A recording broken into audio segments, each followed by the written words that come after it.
Shalom Aleichem, bienvenue donc de retour dans notre émission Famille, je vous aime avec votre serviteur Mordechai Biton. Alors je vous rappelle évidemment, comme à chaque fois, le principe de notre émission. Vos questions, elles vont sur radio@torah-box.com, radio@torah-box.com. Vous posez toutes vos questions là-bas et donc on est là avec vous, on écoute vos questions, on lit vos questions, on y répond.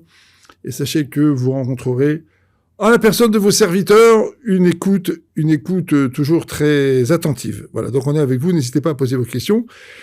Et donc, on va s'intéresser pour cette émission, le shalom à tout prix. D'accord? Éviter les conflits à tout prix. Alors, de quoi il s'agit, en fait?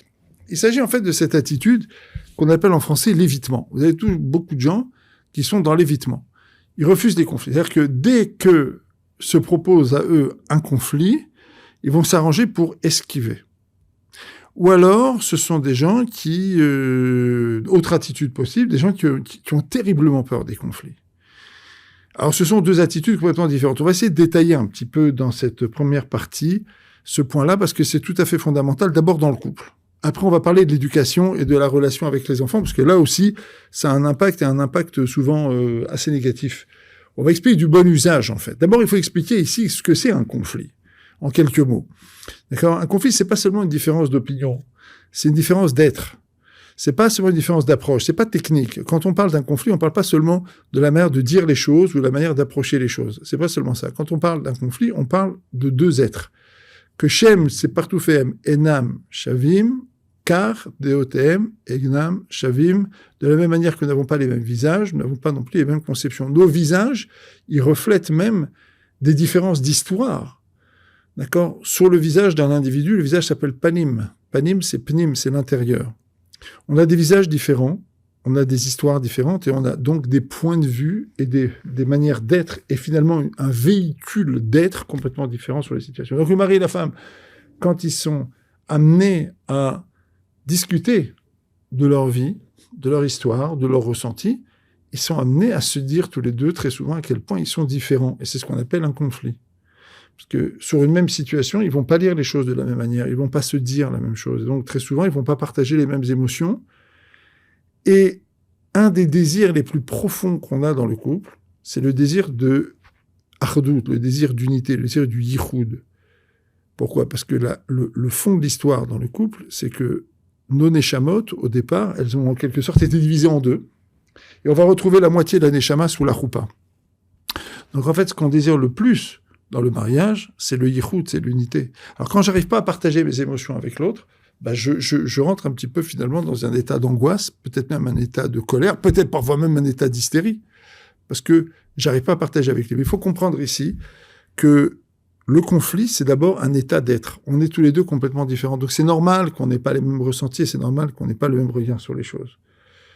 Ça, c'est ce qui se passe lorsqu'il y a un conflit. Alors, il y a un conflit parce que tu m'as mal parlé. Il y a un conflit parce que tu parles mal de ma famille. Je prends des cas classiques. Hein. Il y a un conflit parce que ce qui, moi, me fait rire, toi, ça te fait pas rire. Ce qui m'intéresse, ça t'intéresse pas. En fait, tous les deux, on a du mal à jeter des ponts l'un vers l'autre. Comment on va faire? Alors, vous avez des gens, face à ça, qui sont dans l'évitement. C'est fini. Ils vont tout faire pour éviter les conflits. Alors, comment ils font, ces gens-là, très souvent?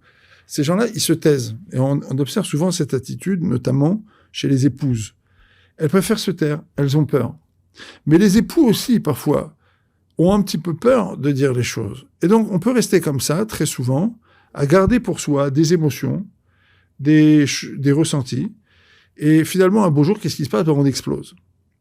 On explose, ou en tout cas, on finit par dire les choses. Et alors, au moment où on les dit, on a l'impression de ne pas avoir été compris pendant des années. Et ça, c'est très frustrant. Et c'est à l'origine aussi de règlements de compte. Et ce que j'appelle, moi, des règlements de compte tardifs. C'est un peu ce que j'appelais, si vous voulez, le tiroir 14. 14, c'est la guématrie, la valeur numérique de Yad, la main. Avec la main, on va aller chercher des vieux dossiers qui sont enfouis. Et on va les ressortir, on va les jeter à la face de l'autre. Mais l'autre, toujours, il est surpris. Il dit, mais tu m'as pas dit tout ça. Il dit, mais tu peux pas le ressentir. Tu sens pas ce que je ressens. Tu sens pas, tu vois pas les choses. Eh ben non, mes chers amis. Figurez-vous que quand on ne dit pas les choses, lorsqu'on ne véhicule pas son ressenti par la parole, eh bien, on n'a pratiquement aucune chance d'être entendu. Je ne parle pas ici d'être compris. D'accord? Ça vous paraît bizarre? Très souvent, on est amené, quand on s'intéresse au fonctionnement d'un couple ou d'une famille, à dire des choses qui ont l'air complètement évidentes. En français, ça s'appelle un truisme, une évidente. Parce que, évidemment, si je ne parle pas, je ne peux pas être entendu. Et ben, vous savez qu'il y a des gens pour lesquels c'est pas évident. Ils n'ont pas parlé pendant longtemps, mais ils s'étonnent de ne pas être entendus. Alors, parfois, mais pourquoi ils n'ont pas parlé? Pourquoi vous n'avez pas parlé? Je ne vais pas parler parce que ça m'aurait coûté trop cher de parler. Attendez, vous ne le connaissez pas, celui-là, là. Il va me tomber dessus, il va me monter dessus, il va m'empêcher il va m'empêcher de parler. Voilà, je vais parler, il va m'empêcher de parler. Voilà. Ou alors, je vais me rendre compte, de toute façon, ça sert à rien parce que j'ai aucune chance d'être entendu. D'accord? Et en général, la réplique de l'autre, c'est de dire, non, mais j'avais très bien compris les choses. Mais c'est parce que quand elle les dit, elle dit toujours sous forme d'attaque. Ou quand il parle, c'est toujours sous forme d'attaque et sous forme de reproche. Donc, en fait, qu'est-ce qui se passe autour de cette difficulté à communiquer et à dire les choses? Très souvent, derrière le refus du conflit se masque une peur. Alors, il y a une peur, d'abord, dans un premier temps, prenons les choses simples, donc une peur d'abord de la réaction de l'autre. On ne sait pas comment affronter la réaction de l'autre. On va s'intéresser à ça dans un premier temps, et ensuite, après, on ira s'intéresser à des causes plus profondes, parce que parfois, c'est des choses qui sont liées à l'enfance ou à l'adolescence. On va s'intéresser d'abord à la relation entre le mari et la femme. Pourquoi est-ce que j'ai peur d'affronter l'autre? J'ai peur parce que j'ai déjà fait l'expérience, dans la relation avec l'autre, de quelque chose de particulièrement désagréable. C'est-à-dire que je n'ai pas été compris, j'ai été rabroué. Rabroué comme ça. Il m'a dit, ça suffit comme ça. D'accord, ouais, elle m'a dit, tu racontes n'importe quoi. Je n'ai pas rencontré une oreille qui m'écoutait. Alors, ici, ça dépend un petit peu de la sensibilité de chacun. Vous avez des gens qui sont très sensibles par rapport à ça, qui ont du mal à supporter ça. Vous avez des gens pour lesquels ça va. Ils arrivent à ça, ils arrivent à affronter ça. En fait, ça dépend beaucoup de la manière dont l'individu a été écouté lorsqu'il était enfant ou adolescent. Les familles dans lesquelles on dialogue, les familles dans lesquelles on parle, les familles dans lesquelles on se bagarre, les familles nombreuses, par exemple. D'accord? Alors, il y a des bagarres, il y a toutes sortes, toujours de situations à arbitrer. Et il y a toutes sortes de bagarres. Toutes ces familles-là, par exemple, elles mettent souvent, majoritairement, sur le marché, j'allais dire, des gens qui n'ont pas de problème à dire les choses, qui n'ont pas de problème à parler sans filtre, qui n'ont pas de problème à s'exprimer et peut-être même parfois à rentrer dans un conflit. Ils y arrivent très très bien. D'accord? C'est pas automatique, parce que dans la fratrie, vous avez 5, 6, 7, 8 fois, il y en a toujours un ou deux qui peut, lui, être plus introverti que les autres, qui a plus de mal à s'exprimer. C'est celui qu'on a laissé un petit peu sur la touche, on s'est moins bien occupé de lui, donc lui, il a un petit peu plus de mal à s'exprimer. Et grosso modo, on va dire que les familles dans lesquelles il y avait du monde, et familles nombreuses, ou des familles dans lesquelles on a l'habitude de dialoguer, de discuter, elles mettent sur le marché du mariage et des shidduchim, des gens qui arrivent un petit peu mieux, à s'exprimer. Maintenant, quid, qu'est-ce qui se passe quand dans un couple, il y en a un qui s'exprime mieux, plus, et l'autre qui s'exprime moins bien et moins, d'accord? Automatiquement, il va y avoir une peur. Alors, là, ici, c'est à celui, comme toujours, qui est en position de force, entre guillemets, de savoir garder sa place et de savoir laisser de la place à l'autre. Ça veut dire qu'il va falloir qu'il apprenne à attendre que l'autre dise les choses, à favoriser les choses. Alors souvent dans les couples on entend ça, on dit aux gens, alors qu'est-ce que vous avez fait? Je lui dis, non, mais moi j'attends, vas-y, dis-moi, dis-moi ce que tu as à me dire. L'autre il est terrorisé. Ça veut dire quoi? Dis-moi, dis de cette manière-là, il n'a pas du tout envie de parler. D'accord? C'est souvent dans la capacité à ne pas répondre à certaines observations, à certains reproches ou à certaines demandes, véritablement à ne pas répondre, qu'on va permettre à l'autre, petit à petit, d'émerger et de s'exprimer. Et ça, c'est très important parce qu'il y a des couples dans lesquels, effectivement, il y a un déséquilibre à ce niveau-là, dans la capacité d'expression. Et celui qui a la meilleure capacité d'expression, c'est quelqu'un qui, avec le temps, va devoir apprendre à se taire, à parler moins, à dire moins de choses et à laisser le champ ouvert à l'autre. Pour que l'autre puisse s'exprimer, pour que l'autre puisse exister, pour que l'autre puisse développer sa capacité d'expression. Alors, qu'est-ce qui va se passer aussi autour de ça? Revenons maintenant sur les conflits. Beaucoup de gens, donc on a dit, ont peur du conflit. Alors, donc il y a les attitudes d'évitement et puis il y a les attitudes de peur. Il faut savoir ce que ça génère aussi. Ce que ça génère, la peur du conflit, c'est qu'en fait, ça génère une peur qui est une paix qui est une paix illusoire. C'est un peu le shalom des cimetières, quoi. C'est-à-dire que on pense avoir la paix. Ça y est, j'ai pas parlé, j'ai rien dit, comme ça j'avais la paix. D'accord? C'est-à-dire quoi j'avais la paix? Ça veut dire j'avais la capacité de ruminer dans mon coin ma colère ou mon désarroi ou ma frustration, et puis de temps en temps d'aller jeter ça chez un ou une amie ou chez quelqu'un d'autre. Voilà ce que ça veut dire. Très souvent, quand on ne dit rien, on vit dans la paix des cimetières. Alors, la paix des cimetières, c'est très intéressant, parce que la paix des cimetières, contrairement à ce que les gens pensent, d'abord dans les cimetières, il se passe beaucoup de choses. Il y a beaucoup de forces qui sont à l'œuvre dans les cimetières. Et il y a beaucoup de choses qui se passent. Mais avant toute chose, la paix des cimetières dans un couple, elle signifie qu'un jour, les morts vont se réveiller. Nous, on sait bien, les Juifs, que les morts, un jour, vont se réveiller. On prie pour ça 3 fois par jour. Et ben, dans un couple, c'est la même chose. Sauf que dans un couple, en général, quand il y en a un des deux qui est silencieux, et que l'autre, il a pris goût à ce silence, il prie surtout pour qu'il ne devienne jamais bruyant. Ça n'existe pas. Je voudrais ici vous rassurer tout de suite. Ça n'existe pas. Un jour ou l'autre, une personne qui se tait finira par parler. Et elle finira par dire ce qu'elle a à dire. D'accord. Donc, il faut savoir que la paix des cimetières est une paix illusoire et c'est une paix de transition. Un jour ou l'autre, elle est appelée à être dépassée. Et donc, j'ai envie de vous dire la chose suivante. Il vaut mieux exprimer les choses en temps et en heure. Même pour vous qui m'écoutez maintenant et qui avez du mal à dire les choses. Même pour vous qui avez peur, qui êtes complexé. Même pour vous qui tremblez de peur à l'idée que l'autre va vous rabourer, va pas vous écouter, il va vous couper l'herbe sous les pieds, il va vous monter dessus, ou que ce soit le monsieur ou la madame. Ben, vous avez intérêt à parler. Vous avez intérêt à dire ce que vous avez à dire. Je veux dire pourquoi. Parce que lorsque vous ne parlez pas, vous cultivez la frustration. Et la seule chose que vous obtiendrez, ça sera certainement une grande difficulté à être écouté lorsque vous aurez envie de dire les choses. Pourquoi ? Parce que on n'est pas habitué à vous entendre parler. On n'est pas habitué, c'est-à-dire le couple, peut-être même la famille, on n'est pas habitué à vous entendre dire des choses. On n'est pas habitué à vous voir mettre des mots, M-O-T-S, sur chaque situation. Alors, qu'est-ce qui se passe ? Lorsque vous commencez à parler, vous n'êtes pas pris au sérieux. Et pour vous, c'est profondément dramatique, parce que vous dites, mais c'est terrible, mais j'ai envie de dire des choses. Et effectivement, comme vous n'êtes pas pris au sérieux, eh ben, vous continuez de ne pas être entendu. Et j'ai envie de vous dire aujourd'hui, si vous entendez cette émission, si vous m'écoutez, eh ben, j'ai envie de vous dire, commencez à parler, commencez à vous exprimer. N'ayez pas peur de dire ce que vous avez à dire. Alors, vous allez me dire, oui, mais moi, je sais pas résister à la tempête qui va venir derrière.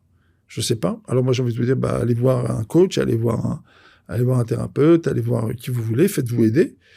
Mais j'ai envie de vous dire aussi autre chose. Le pire qui puisse vous arriver, c'est qu'on vous dise bruyamment qu'on n'est pas d'accord avec vous. Et alors ça, c'est très intéressant parce que beaucoup de gens, en fait, ont peur qu'on ne soit pas d'accord avec eux. Beaucoup de gens ont peur, finalement, qu'on ne les comprenne pas. Ben, je vais vous dire une chose, c'est pas grave. C'est pas grave qu'on ne vous comprenne pas et c'est pas grave qu'on ne vous prenne pas complètement au sérieux tout de suite. Ce qui est grave, c'est que vous ne parliez pas.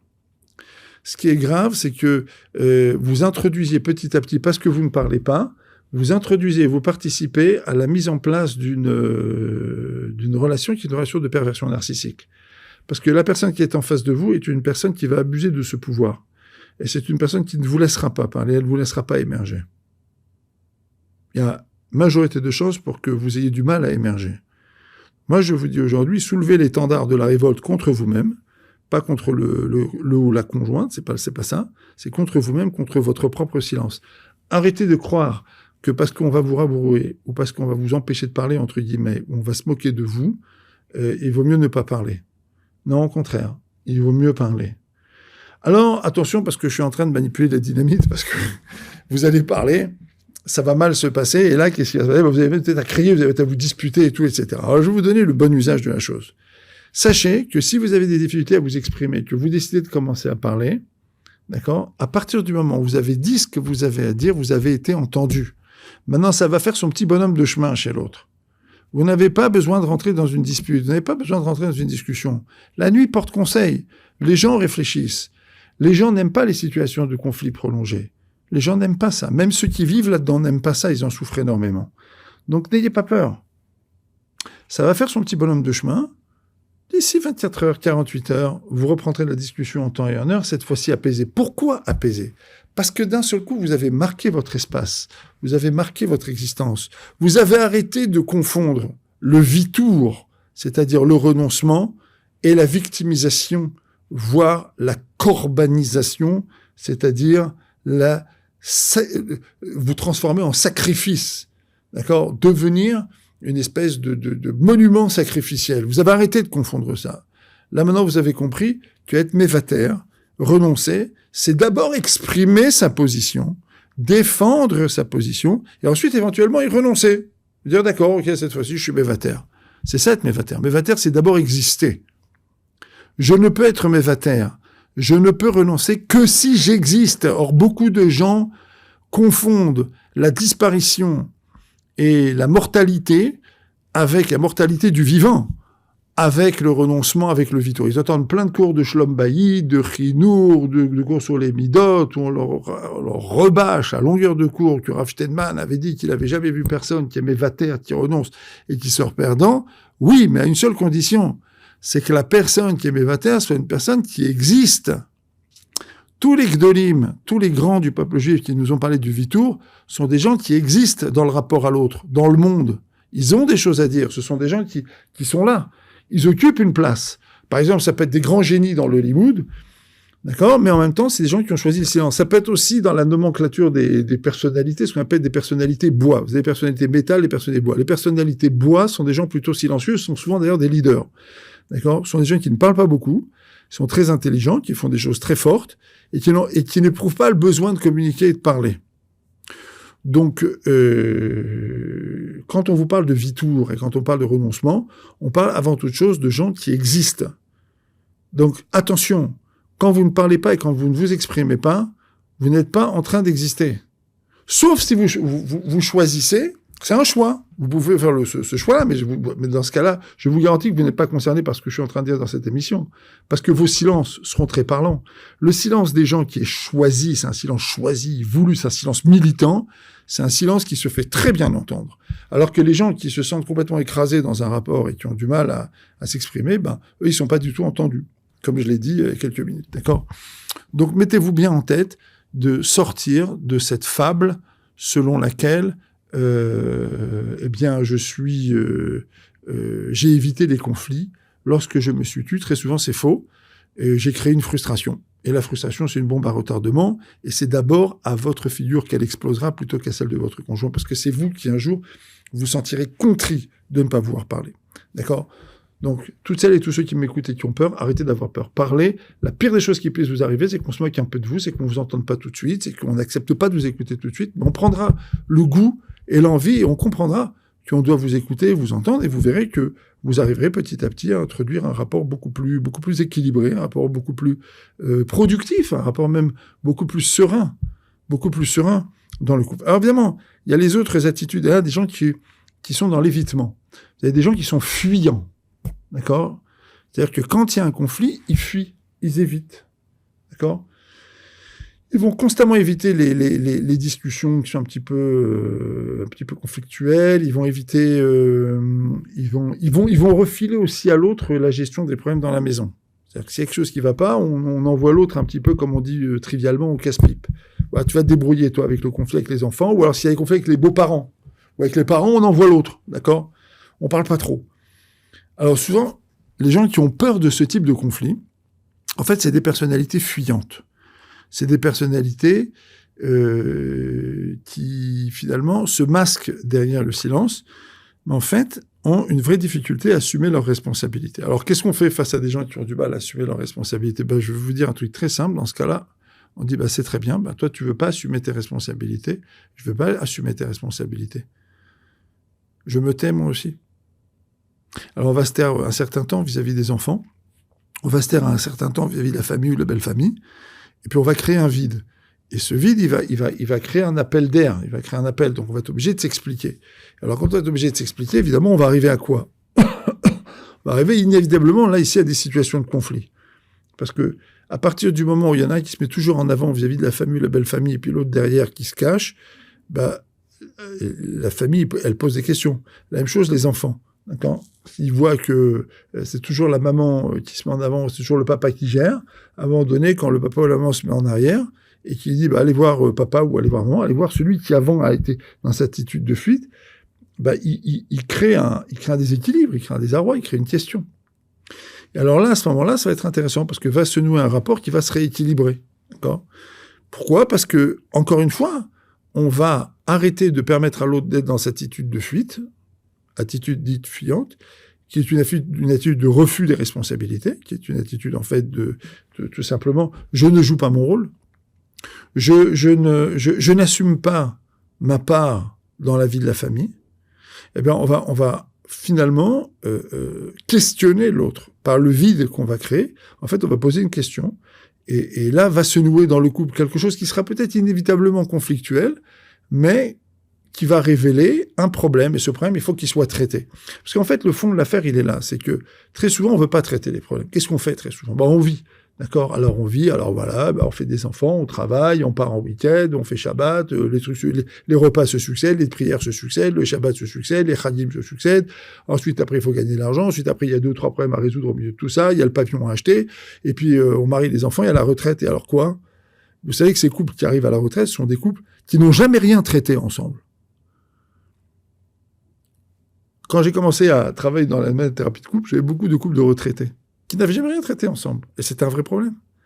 Ou alors, des couples dans lesquels il y avait un des deux qui avait toujours fui, et l'autre qui était là et qui attendait. Alors ça a marché parce que il y avait un niveau de conflit acceptable, il y avait un niveau de non-conflit aussi acceptable, mais en fait, derrière tout ça, il y avait un grand vide.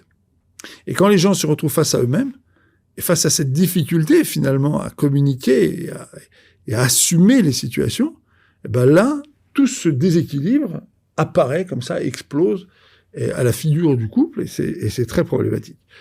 Donc voilà, mes chers amis, les attitudes d'évitement, les attitudes de fuite, les attitudes de je fais semblant de ne pas avoir vu, ces attitudes absolument désastreuses.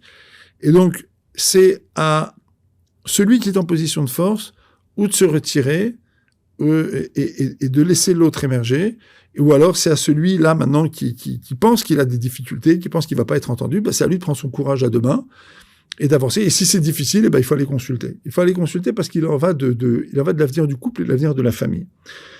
Quand vous interrogez des gens sur, par exemple, la communication entre leurs parents et vous essayez de la mettre en rapport avec la communication qu'ils ont développée dans leur couple, le mode de communication des parents et le mode de communication du couple, vous vous apercevez que les conséquences, elles sont directes. Vous pouvez les voir, et vous pouvez voir que des conflits de communication qui n'ont pas été résolus au niveau des parents se retrouvent dans le couple, et donc plus tard dans la famille, avec toujours ces mêmes difficultés. Alors maintenant, il y a les enfants aussi. Je vais parler aussi des enfants. Alors qu'est-ce qui se passe? Il y a les enfants auxquels on dit jamais non. D'accord? Alors je vais vous dire une chose qui est très importante, et vous allez le noter, là, aujourd'hui, là, maintenant, alors qu'il est, au moment où j'enregistre, il est, quelle heure? Il est 5h moins 10, d'accord? En Israël, vous allez noter ça tout de suite là, d'accord? Vous me faites plaisir. Les enfants auxquels on dit jamais non, c'est des enfants qui peuvent plus tard frapper leur femme si ce sont des garçons, et si ce sont des filles, ça peut devenir des gens extrêmement capricieux. Alors ça a l'air d'être ces enfants auxquels on dit jamais non. Mais il faut comprendre une chose, c'est pas seulement une affaire de caprice. Parce que si c'était une affaire de caprice, je vous garantis que les gens ne peuvent pas faire des caprices à répétition, sauf à être complètement malades. Il y a des gens malades. Mais la majorité des gens ne sont pas malades. Ils peuvent pas faire des caprices à longueur de journée. C'est beaucoup plus grave que ça. C'est que les gens auxquels on dit jamais non, ou l'enfant qu'on n'affronte pas, est un enfant qui n'est pas structuré. C'est un peu, si vous voulez, comme si on construisait un immeuble, on creuse des fondations, on met, on va dire, des murs de fondation de 3 côtés, et sur le 4e côté, au lieu de mettre un mur de fondation, on met des colonnes. D'accord? Et puis, avec le temps, l'immeuble, il va avoir des problèmes. Donc, il y a un problème de structure. En fait, c'est ça qui se passe. C'est qu'un enfant qu'on n'ose pas affronter, on va lui donner toutes sortes de structures de comportement rationnel. On va lui permettre de se mesurer à certaines réalités. Mais il y a une chose qu'on va pas lui permettre de faire, c'est le 4e mur. Et souvent, on va lui donner des colonnes, mais des colonnes un peu fragiles. Parfois, on va rien lui donner du tout. On va pas lui permettre de se mesurer à l'opposition. C'est pas au conflit, c'est à l'opposition, lorsqu'on s'oppose à lui. D'accord? Celui auquel on n'a jamais dit non, c'est quelqu'un qui ne sait pas ce que c'est gérer l'opposition. Ça a l'air, encore une fois, vous voyez, quand je dis ce genre de choses, ça a l'air un petit peu évident. Mais c'est le aleph-bet et le quotidien d'un thérapeute de couple ou de la thérapie familiale. C'est le aleph-bet, c'est des choses qu'on rencontre tout le temps. Des gens auxquels on n'a jamais dit non, des gens qui ne savent pas ce que c'est l'opposition, des gens auxquels on ne sait pas opposer, des gens auxquels on n'a pas opposé même la réalité. Ça donne des gens qui ont un problème terrible. Ou alors, par exemple, parfois c'est une autre attitude. Il y a des gens auxquels on dit trop souvent non, mais c'est pour étouffer le conflit. C'est-à-dire on les empêche de rentrer en conflit. Vous voyez, parfois, l'enfant, on l'écrabouille complètement. Donc, on décourage chez lui la possibilité de résister aux parents. Alors, qu'est-ce qui se passe? Cet enfant, par exemple, on a enlevé chez lui la possibilité même aussi de gérer les conflits. Mais c'est important qu'un enfant, parfois, on lui dise non, tout en sachant qu'il va revenir à la charge, qu'il va vouloir... Et on va vouloir observer à ce moment-là la manière dont l'enfant poursuit une stratégie ou une tactique pour obtenir ce qu'il veut. dans le respect des parents, bien sûr. On va pas l'inviter à transgresser chas v'shalom, l'obligation de respecter ses parents. Mais c'est très important que quand un parent dit non à un enfant, d'accord, ils disent pas non en l'écrabouillant. Ils disent non en disant non. Et qu'en même temps, plus tard, une fois qu'il a dit non et qu'il a posé là, qu'il explique. Maintenant, quand on explique quelque chose à l'enfant, qu'est-ce qui se passe derrière? L'enfant, il revient à la charge, parce que l'enfant, il réfléchit sur ce que vous l'avez dit. Tu m'as dit ça, mais pourquoi tu me dis ça? Lui, il a eu ça, ou l'autre, il a eu ça. On doit habituer nos enfants, d'une part, à rencontrer une opposition, donc en leur disant non, c'est comme ça. Ceux qui ne le font pas et qui ne le font pas assez ou qui ne le font pas à propos, ils abîment leur enfant. D'accord? Et je vous dis, dans une grande partie des cas, c'est des gens qui frapperont leurs femmes. Si c'est des garçons, et si c'est des filles, ça peut être des filles extrêmement capricieuses et orgueilleuses et très, très, très, difficiles, très, très, très, très, très, très dures dans le rapport avec leur mari ou avec leur entourage. Ou alors, si c'est des gens auxquels on a trop dit non, et on les habitue pas à se mesurer à ce non, c'est-à-dire qu'on les écrase avec ce non, d'accord? Alors là, c'est autre chose, c'est qu'on leur permet pas d'émerger. On fait pas des personnalités qui émergent. Donc, qu'est-ce qui va se passer? Après, c'est des personnalités qui vont avoir plein de difficultés parce que, et comme on leur a trop dit non, on a un peu sadisé la relation, on l'a durci, on l'a rendue violente. Et donc, c'est des gens qui souvent réagissent violemment ou durement ou hors de propos à certaines attitudes d'opposition. Donc, vous voyez, mes chers amis, cette notion de gestion des conflits, cette notion de ne pas avoir peur d'y être, y compris avec un enfant. D'accord? On dit non à un enfant, après on discute avec lui s'il faut. On se prépare à ce que l'enfant revienne derrière et pose des questions, et petit à petit, on l'habitue à cette idée que on va pas être d'accord avec lui. Il va devoir se mesurer à ça, et c'est pas parce que on lui dit non qu'on l'aime pas, parce que vous savez ce qu'ils disent, les enfants, quand on leur dit non. Méchant papa, méchante maman, d'accord? Vous avez des parents qui, au bout de 3-4 fois, ils disent non, je pas envie que mon enfant pense que je suis méchant. Non, c'est pas grave, je suis un peu méchant, c'est pas grave, je t'aime quand même. Avec beaucoup d'amour, avec beaucoup d'empathie, je vais essayer d'expliquer aussi les choses, parce que j'ai besoin aussi de te faire rencontrer cette notion de limite. Mais j'ai besoin aussi de te faire rencontrer cette limite que tu vas comprendre. Donc je peux dire non dans un premier temps, parce que c'est comme ça que ça se passe, mais dans un second temps aussi, laisser l'enfant revenir et poser des questions, et lui apprendre à se mesurer aux réponses que je vais lui donner. Voilà, mes chers amis, on a terminé avec cette première partie de l'émission. Deuxième partie, dont on va une petite pause. On se retrouve après pour la deuxième partie de cette émission avec vos questions. Je vous rappelle le principe, donc radio@tora-box.com, radio@tora-box.com, le tiret c'est le tiret du 6, je vous rappelle. Vous pouvez poser vos questions, une petite pause et on se retrouve après, donc famille sur famille, je vous aime avec votre serviteur Mordechai Bitton.